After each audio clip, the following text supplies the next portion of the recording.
Memasuki akhir tahun 2025 dan awal 2026, momentum Natal dan Tahun Baru atau Nataru diprediksi akan kembali memberikan dorongan positif bagi kinerja ekonomi nasional. Menurut ekonom KOR, Yusuf Rendy Manilet, dampak ekonomi Nataru paling terasa pada kuartal keempat tahun 2025, dengan sedikit efek lanjutan hingga awal 2026. Meskipun begitu, dorongan ini bersifat sementara dan belum cukup kuat sebagai mesin pertumbuhan ekonomi jangka panjang. Pertumbuhan ekonomi Indonesia pada akhir 2025 diperkirakan berada di kisaran 5% secara tahunan. Kinerja ini utamanya didukung oleh lonjakan konsumsi rumah tangga selama periode libur panjang, mulai dari belanja retail, peningkatan mobilitas masyarakat, hingga aktivitas pariwisata. Perputaran uang selama periode Nataru 2025 hingga 2026 diperkirakan menembus angka fantastis, yaitu 100 hingga 110 triliun rupiah. Dana ini memberikan kontribusi positif melalui efek pengganda konsumsi.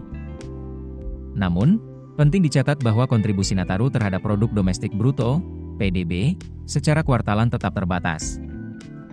Tanpa dukungan investasi dan peningkatan produktivitas jangka panjang, lonjakan ekonomi musiman ini hanya berfungsi sebagai pendorong sementara. Peningkatan konsumsi yang bersifat temporer ini belum cukup untuk mengimbangi perlambatan pada komponen pertumbuhan ekonomi lainnya. Selain itu, ada sejumlah risiko yang berpotensi menggerus dampak positif Nataru. Risiko eksternal seperti bencana alam, termasuk banjir di berbagai wilayah, dapat memangkas manfaat ekonomi jika tidak diantisipasi dengan respons kebijakan yang cepat. Gangguan ini tidak hanya memengaruhi mobilitas, tetapi juga distribusi barang dan pasokan pangan. Dari sisi sektoral, manfaat ekonomi Nataru paling dirasakan oleh sektor pariwisata, transportasi, retail, dan usaha mikro, kecil, dan menengah, UMKM. Ini seiring dengan perkiraan mobilitas masyarakat yang mencapai hampir 120 juta orang.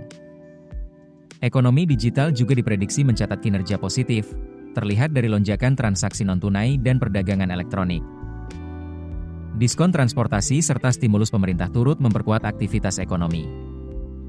Namun, struktur dampaknya masih cenderung berat ke kelompok menengah atas dan wilayah tertentu. Sektor primer seperti pertanian justru rentan terhadap cuaca ekstrim yang dapat mengganggu pasokan dan pendapatan petani. Pandangan serupa disampaikan ekonom Universitas Paramadina, Wijayanto Samirin. Ia memperkirakan momentum Nataru dapat meningkatkan belanja rumah tangga sebesar 4% hingga 6%, terbagi merata antara kuartal 4 2025 dan kuartal I 2026. Mengingat konsumsi rumah tangga menyumbang 55% PDB, peningkatan ini tentunya mendongkrak pertumbuhan ekonomi secara kuartalan. Sektor dominan yang mendorong aktivitas ekonomi meliputi transportasi, kuliner, pariwisata, perhotelan, dan retail. Meskipun demikian, Wijayanto menilai dampak ekonomi Nataru tahun ini berpotensi sedikit lebih rendah dibandingkan tahun sebelumnya, namun tetap memberikan kontribusi positif. Menariknya, Wijayanto tidak melihat potensi tekanan inflasi yang signifikan di awal 2026.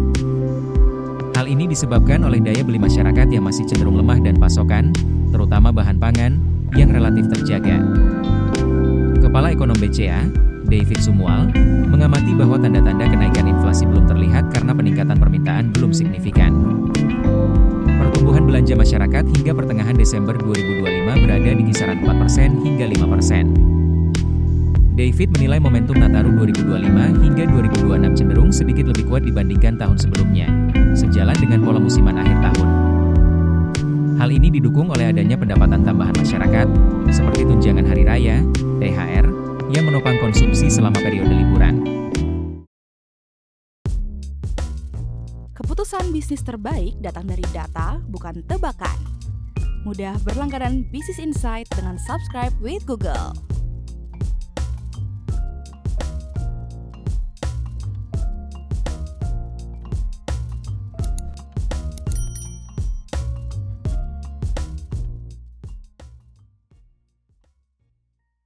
Download aplikasi Kontan sekarang di App Store atau Play Store.